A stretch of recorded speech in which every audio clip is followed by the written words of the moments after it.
There's a pretty one, Ulysses.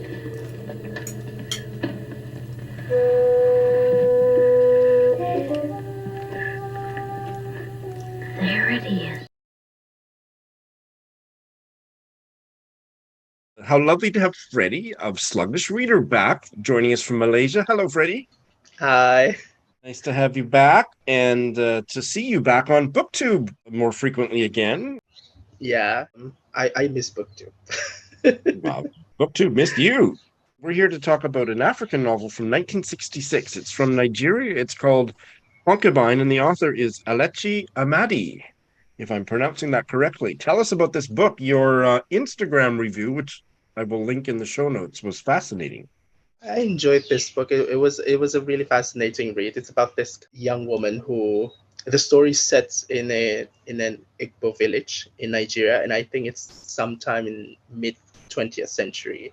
And the village itself is quite secluded from other cultures, so you can sort of experience like a lot of this uh, very pure local culture there. And it centers around this young woman who, for some reason, her lovers or her suitors, because she's very young and beautiful and a lot of people are attracted to her, but for some reason all of her suitors sort of meet some tragic fate. And Okay. it's pretty much about how this woman navigates that and how other villagers in the society navigate that whole situation also. And something in the book Um, sort of tells us why that is. okay. And we're not gonna of course you're not gonna tell me what it is. I'm imagining if that happens more than once, that the neighbors or the suitors or the suitors' parents or whatever, people are going to start to think there's something weird, something even supernatural going on there. Is that it sounds like that's a kind of guesswork, that kind of speculation would be an important part of the story. Um, I think as readers, we would probably want to speculate something about that. We might even think like there might be some kind of supernatural element going on in the story. And I would say there is definitely some supernatural thing going on, but um, if I understand you well, right, you are more of a realism kind of person, are you? Yes, but I do not have the hang up that for African literature or from outside of Western culture, I don't have that hang up where I can't stand ghost stories or whatever in Western fiction. No, but and in fact I've had having much better experiences recently. But anyway, please continue. Yeah, I just think the way that this story kind of introduces that supernatural element is kind of interesting because it doesn't really go into that whole ghost story territory, like really magical or fantastic or whatever. It stays really grounded, and we, the readers, just sort of feel like, there is a distance between us and the story, and we are sort of led to understand like why the villagers think in certain ways, because basically they've been living with these types of societal norms and rules and superstitions, and those things really govern their beliefs and motivations, and those are the things that drive the plot, if you say that this book has a plot. And do you say this book has a plot, or is it more of a character-driven novel? I think it's more of a something I would call a setting driven novel. It's more about the Okay, village interesting. itself.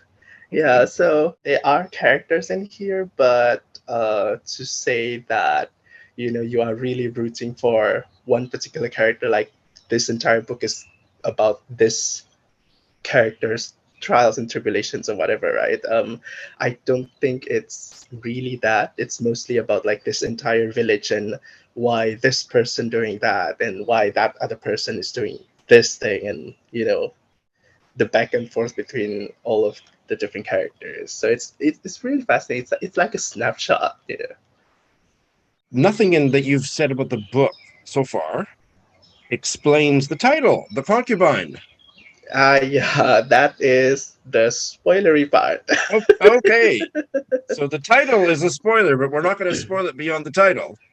Yes, something that sort of is revealed, I would say, towards the end of the book would become relevant to the title. So you'll have to wait until like towards the end to kind of understand the significance of the title. What can you tell us about the author? I've never heard of Elechi Amadi. Honestly, I have not heard much about him as well. And I'll just say a sentence or two from what's on his Goodreads profile here. Elechi Amadi died in 2007 at the age of 74. Looks like he's got maybe about 6 books in total, and they all appear to be novels. So how did you find out about this book? So randomly, like I was just browsing through this online used book catalog, and I just found it, and I thought it was interesting. I didn't know this author, and I just wanted to try something new. You and I are so much alike that way. My eye always gravitates to the unknown author or unknown book. Really fun to be adventurous. This apparently is his most popular novel, according to Goodreads. Yeah, there are relatively affordable copies online. I won't mention the name of the website I'm on, but it's the one that lots of people don't like to mention in polite company. And I think there might even be some ebook copies available. Certainly, one way to find books like this that are possibly out of print, I think this one is probably out of print, is to go on archive.org, because they have scans of books, and it's a kind of a clunky interface, but then you can read them for free. You can borrow them for a week at a time or 2 weeks at a time. It's an ebook type format, and I have read several books that way, and they have stuff that nobody else has in format. So that's what I suggest to people watching this that might want to check it out. That might be the easiest way and the fastest way to get your eyes on it.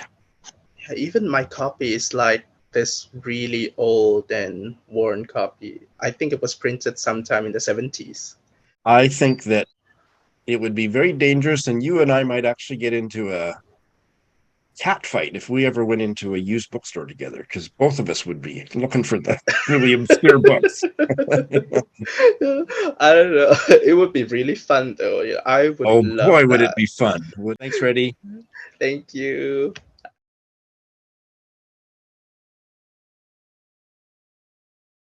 It's always exciting to have a new debut guest, somebody that I have been following on Litsy, but have never had the occasion to interact with or certainly meet this way. And here she is on Bite Size Book Chats. Christie from New Brunswick, Canada. Welcome, Christie. Hi, Sean. How are you? Good. You've been on Litsy, I think, about as long as I have, but it took us a long time to find each other on there. Yeah, it's crazy how many people, when you look at other people's comments and you go, I don't know who that person is. Like, you feel like you know everybody, but there's thousands of people on there. You can't know everybody. And then I think that you followed me first, and it takes me a while. I sometimes miss when people follow me and I don't check them out and follow them back. And so that didn't happen for a while. And then something just happened last week. I think you commented on one of my posts. I think you did the freak out tag, maybe. Yes. And I watched that video, and you pitched a book, and you really sold the book. And I think I made a comment like, well, you sold me. I can't remember the name of the book now, but Book Collected Works, probably. Yeah, good. Well, so I'm dying to talk to you about that. I added it to my TBR. And that's when you really became fixed, like, who is this person? And I went over, and you had read the book that I've invited you to talk about, and you said yes, so here we are. But before we get into the book, you are also a rare breed. I have had many book bloggers on Bite Size Book Chats over the years, and I think you're one of the few who actually is an active book blogger. So many people said, yeah, I have a blog, but I haven't updated it for 6 months or a year or 2 years, but yours is very up to date. Yeah, I do. I write reviews for every single book that I read. I think a lot of book bloggers they transitioned to doing what you do. The writing, you can polish it up and put it on there, and I really do enjoy. And I love to write. I've always been a writer, so I do enjoy that. So tell us what kind of stuff you do on your book blog. Your book blog is called The Ludic. Am I pronouncing it right? Ludic Reader? Ludic. The Ludic Reader. Ludic Reader. Yeah. I just review books. Sometimes I do other things I do at the end of the year. I'll do like a retrospective of my reading year, much in the same way that you would do a YouTube tag. look at your year in reading. But basically, it's really just about the books. It's all about the books. But when I started that book blog years and years ago, it was called Read 'em and Eat. And I started it as sort of a place where you could go if you wanted to, if you were hosting a book club. So I would have the review, I would have questions for the book, and I would have a recipe. And I thought sort of one-stop shopping. But that was a lot of work. My kids were little. I didn't really have the time to really make it what I thought it could be. And I went to a talk at a bookstore, and they were talking about ludic readers. That's the first time I'd ever heard the term. And it's basically somebody who reads for pleasure. And that is me. I read for pleasure. I do some academic reading for school, but I generally read the things that I want to read. And then so I rebranded the blog. I called it The Ludic Reader. And then, all my social media that's who I am. So it's quite a going concern. So I would urge people watching to check out The Ludic Reader. And we are here to talk about the debut novel by the British novelist Helen Dunmore called Zennor in Darkness from 1993. It's a historical novel. And tell us the opening premise, Christie. Well, I have the book here, so you can see that Yes. beautiful cover. Beautiful cover. So this is a story that takes place in Cornwall, in England, in 1915. And it concerns a young girl named Claire Coyne, who lives there with her father, who's a botanist. He's a widower. He's not from there. He's from London, and he comes from sort of a well-to-do family. But when his wife died, when Claire's mother died, they moved to St. Ives on the Cornish coast to be close to the maternal side of her family. So she's got a grandparents and cousins and uncles. And so it's her story. And it is also the story of D.H. Lawrence and his German wife, Frida, who actually lived in Zennor on the Cornish coast. So sort of a weird little bit of verisimilitude that it's sort of their story as well. And Claire and Lawrence's paths cross in ways that are maybe not significant, but they do actually have things in common. And so thematically, it's interesting that their paths cross. So it's a very quiet story, not a whole heck of a lot happens, but because the writing is beautiful and you're sort of, it's very much evocative of a time and a place. So we're talking First World War on the Cornish coast, and D.H. Lawrence with his German wife. So I'm imagining lots of suspicious people are suspicious of her and stuff, that's a major part of the atmosphere of the novel. That's right. Lawrence had left London because he was very anti-war and outspoken about it. And his intention, I think, in going to Cornwall was he was going to sort of start this commune type situation, and it didn't pan out. It didn't really work.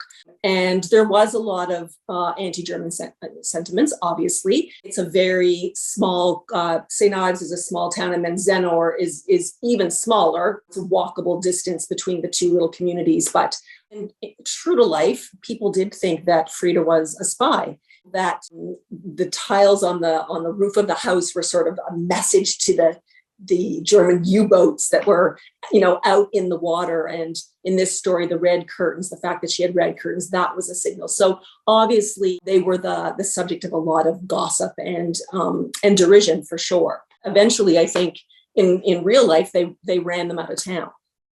Oh, okay. So the character Claire connects up with D.H. Lawrence, and then there's her cousin John William.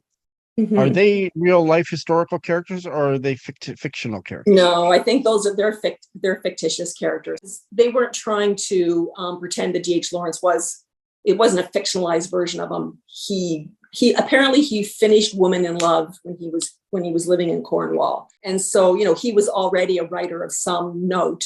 I'm not so sure Claire knew that when she bumps into him. She's an artist. Her father's a botanist, and so he is writing a botany book. And so her job is to do all the drawings. And she's out along the coast and she's drawing, and she bumps into him. And because, of course, he's an artist, they sort of have a meeting of minds.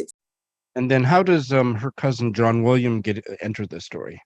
So this is very much a story about small towns, suspicions. If you could see what my cat is doing right now, it's quite funny. And John William, so Claire has a bunch of cousins and they've all grown up together. And there are some flashbacks to when they're young. I'm going to assume they're she's probably 17 or 18. It's never expressly stated, but she's a young person. And she loves John William. He is really smart, hardworking, is going to be a doctor, study and be a doctor. And of course, then the war comes along and he goes off to war. And the novel begins just before he is coming back for a very short 48-hour leave before he goes off to officers training. And the family is very, very excited. Dunmore, I think, examines and has done, I've read, this is my 7th book by her. Oh, wow. There's always this dark undercurrent of relationships that are forbidden. And there is this tension between Claire, who is young, and John, it's not like John Williams 30, he's like, he's a young too. When he comes back, it's palpable between them. And also what Claire doesn't understand, she's too young to understand, is that he clearly has seen and suffered horrific things on the front lines. And John William clearly has PTSD. He's clearly been shell-shocked, or he's not right. I love Helen Dunmore, but I am not sure that if you read this book, you would be inclined necessarily to seek her out. I found it to be quite a devastating book, and it's definitely beautifully written, but it's maybe not the book that I would start with necessarily. Okay, so there's a good There you note go. to end on. What do you suggest that I start with? I think the first book I read by her was Your Blue-Eyed Boy, and I really liked that. And I think my favorite book by her is A Spell in Winter. Okay. So both of those books are actually on my blog, are reviewed. So if you want to see what they're about, you can check it out there. I will link to those reviews and the review of this one in the show notes. And what a delight to meet you, Christie. I hope you'll come back. I would love to come back.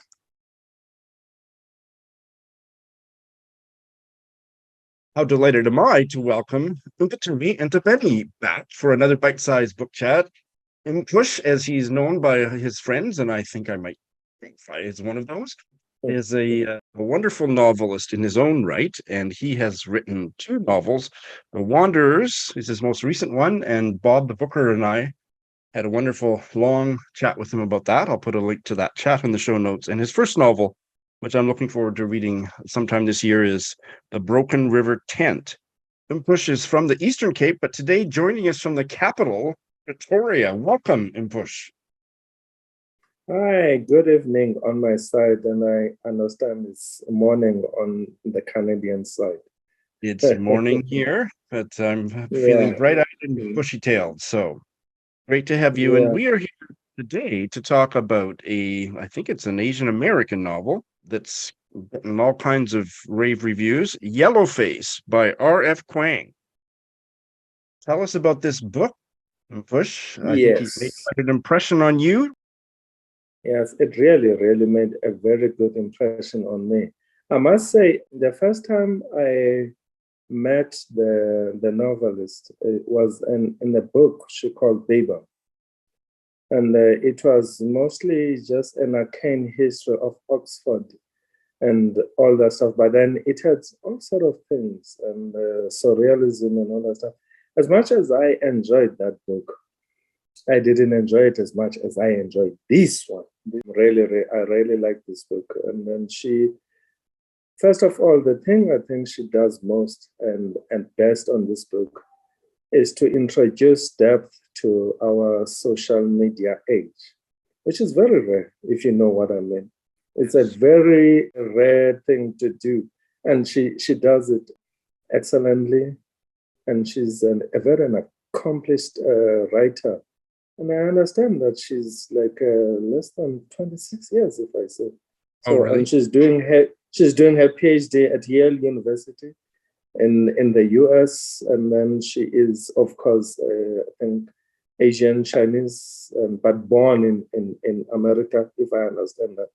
Okay, basically the book itself is about this white American woman who befriends and actually goes to school with this Asian woman for a long time. And then after school, the lady becomes successful, literally phenomenal. And then they are not really friends, but they associate because they have been studying in the same schools. And then the Asian woman becomes this success in the literary world. And then the white lady who is American has her own book, but her book becomes a failure. And then she really not admires this girl, but she envies her. And that's how the whole thing starts. And then they celebrate one day together, have a drinks and all that stuff. And then the other one dies, which is the Asian woman. And then she ends up stealing her manuscript. And then she doctors it, and then she makes it and send it to publishers, to agents as her own. And it becomes a literary phenomenon. And that's where the trouble comes. It starts from there. That's a hot topic. Yeah. Yeah, So it's a hot topic. It's a hot topic in a sense that it touches on a lot of topics, to be honest. Of course, the obvious one is cultural appropriation, because as a white woman, everybody wonders why she has all this knowledge about, in particular, the Chinese labor corps that fought on the Allied side in the First World War, which is funny enough because I found that very interesting. Because in the work that I'm currently doing myself, it involves the Black people that fought on the side of the Allies in the World War I. And then, we had our own history on that. So I found beautiful similarities on that. And that it helped me to conceptualize it very well. That I actually did not know that there were Chinese there. And I mean, I knew about other colonized people. I did not know about the French. About the Chinese.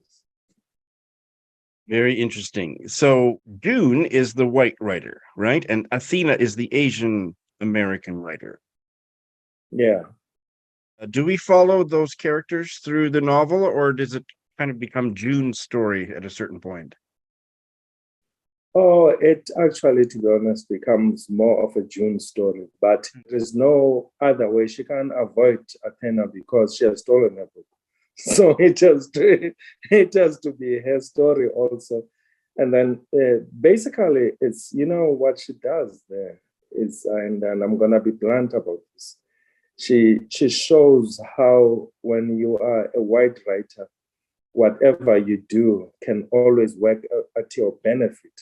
Because at the end of the day, the system is rigged in such a way that your voice carries much more like authority than your other people's Black, BOP and all whatever. But another thing she does very well, the book doesn't have an accusatory tone. It's, if anything, it's very, very humorous. If anything, there's a lot of humor in it.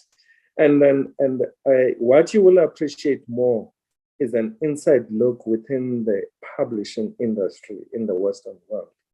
And despite the pretensions that they are trying to promote non-white writers and how what they are doing actually doesn't really promote and all that stuff, in the end, it just shows that whatever you do wrong as a white person, as long as you know how to package yourself very well, you can get away. As I say, it's a beautiful meeting point between the social lingo of our era and the philosophy, the deeper philosophy of what has come before. That is what I loved about that book. Well, at the end of our chat, I have two very strong feelings. One is I absolutely need to read this book, but the other one, which is just as strong, if not stronger, is I absolutely need to talk to you more often. Mpush, I can listen to you talk about anything to do with books, writing, literature all day long. I know. I love your program. I love your bookstagram. And this is the thing I like about you, the diversity of your topics. And I always follow what you do. So I hope you keep doing what you're doing. Or I hope you'll give me the opportunity to come back again. Standing offer.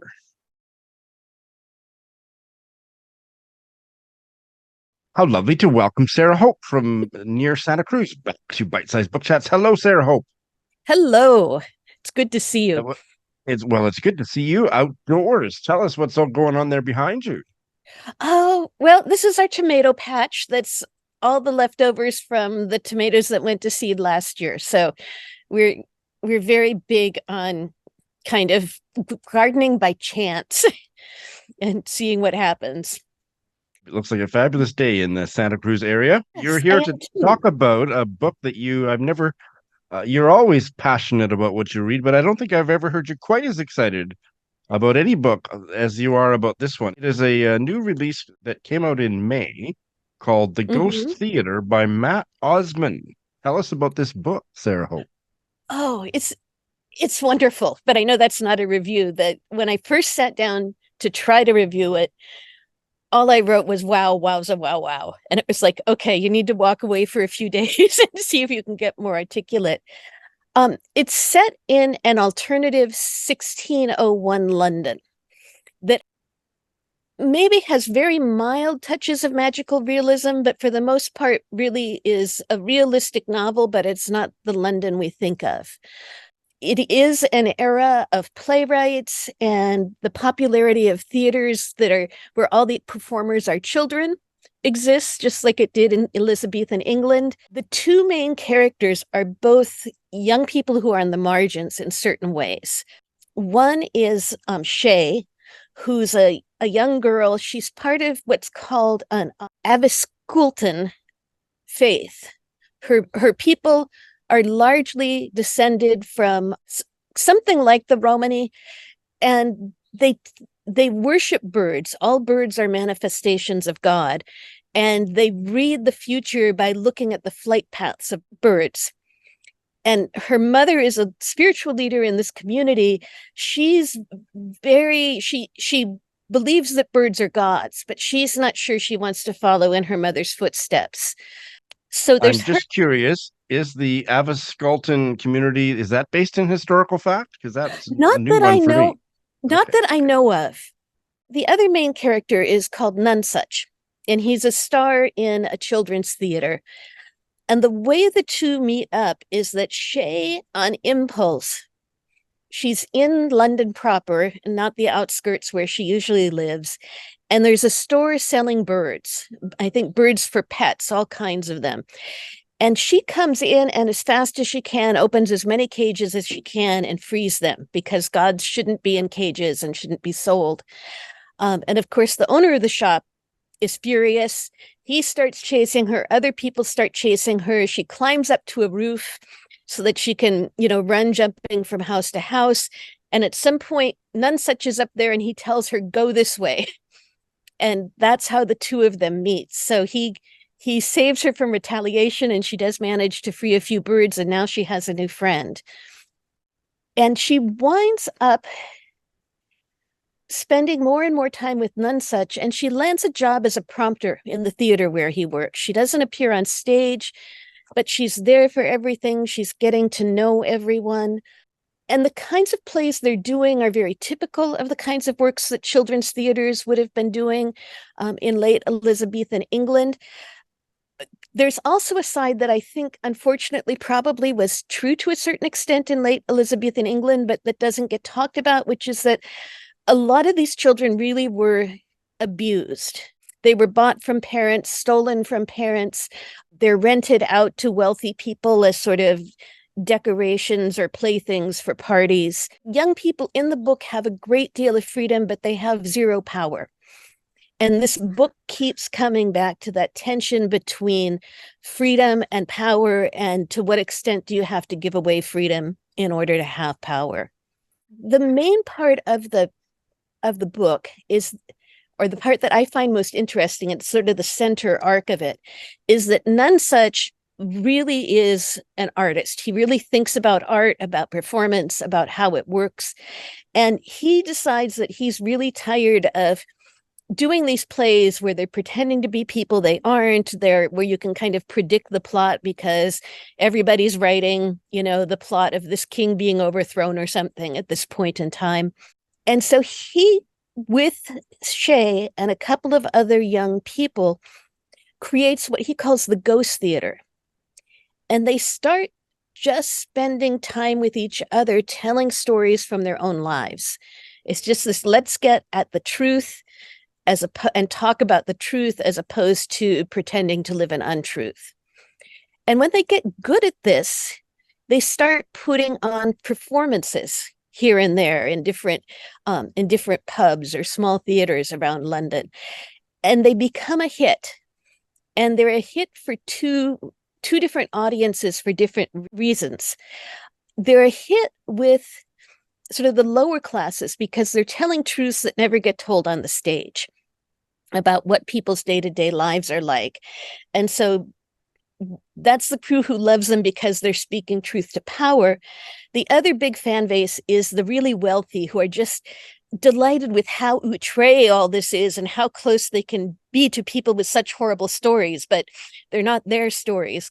That happens about 2/3 of the way through the book. And that's kind of the peak to me, not that it's downhill after that, but this trying to imagine an Elizabethan London where there's something that the closest I can connect it to is performance art going on, appearing in underground theaters and building this split fan base of the very poor and the very wealthy. I asked you a question earlier about whether this bird faith was based on historical fact. And so my more general question about that is, because this is kind of a historical fantasy is not the right word, but that it's a reimagination with a whole bunch of stuff that isn't necessarily factually accurate. Did you find yourself wanting to check things out as you were reading, or did you just immerse yourself in the world of the novel and not worry about what was true and what wasn't? Osman, at least based on this one book, is an incredible world builder. And so all I wanted to do was spend as much time as I could in that world and really, really savor it. He's got a great ability to write sensory detail in ways that allow the reader to feel it, but don't feel pretentious. His language is really lush. In the reviews I've looked at of this book, a lot of the reviewers didn't like the lush language. I really liked it. I felt like every time he pulled me into a complicated sentence, I was getting a nice little prize at the end for paying attention. I didn't know until I prepared for this chat that the author, Matt Osman, I don't know if the band is still going, but Suede, he's a bass player, I believe, for Suede, or had been. So I think they're still going because there's no past tense when I see the descriptions of it. Okay. And apparently their group Suede is known in the US as the London Suede. Oh, he sounds like a remarkably gifted man who's got real gifts in different kinds of art. Renaissance man, absolutely. Sarah Hope, thank you so much for telling us about the book. You're welcome. Thank you for letting me sing its praises to you.